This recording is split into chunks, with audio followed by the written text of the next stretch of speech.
Mahigpit ang pagbabantay ngayon ng mga otoridad sa Malaysia sa mga taong pumapasok sa Sabah. Ilang linggo nang nananatili doon ang armadong grupo ng Sultanato ng Sulu.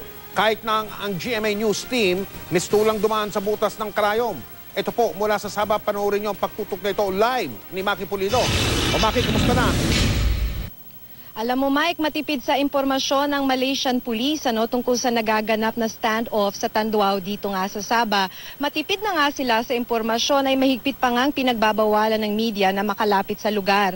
Kung nasaan nakaposisyon sina Raja Muda Agbimuddin pati na ang Royal Security Force.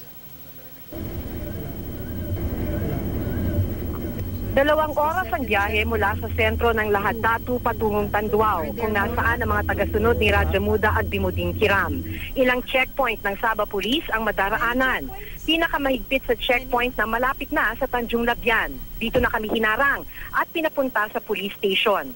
Matapos i-photocopy ang aming mga passport, makuna ng litrato at ma-interview tungkol sa aming pakay sa Sabah, pinagsabihan kaming off-limits ang lugar.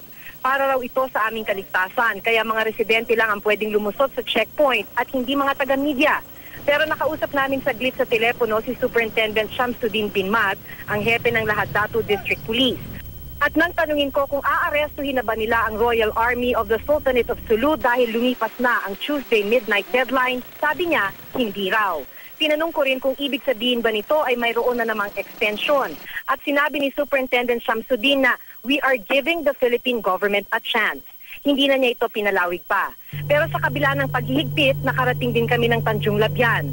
Ito ang pinakamalapit na lugar sa Tanduao kung saan nakaposisyon ang Royal Security Force ni Sultan Kiram. Dito nagsilikas ang may 180 families na taga-Tanduao nang dumating ang mga tagasunod ni Sultan Kiram at nakitira sa mga kamag-anak at kaibigan. Gabi raw dumating ang mga armadong lalaki na may kasamang 5 babae at 2 bata. Sa sobrang takot, umalis daw lahat ng mga residente ng Tanduao. Nasaan po yun? Dito na lahat. Lakasan umalis din po. Nag-alis ang lahat, hindi nagwala. Ang tanging nadala raw ng marami sa kanila ay ang suot nilang mga damit. Problema nga raw nila ngayon ang pagkain. Wala na raw silang pera dahil natigil ang kanilang paghahanap buhay nang sila'y lumikas. Si Ben Hamid, dating taga-Tawi-Tawi pero ilang dekada nang nakatira sa Sabah. Anak buhay namin wala na.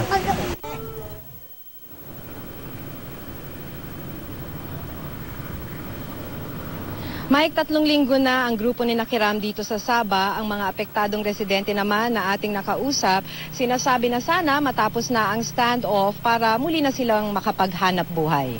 Mike? Maraming salamat, Maki Pulido.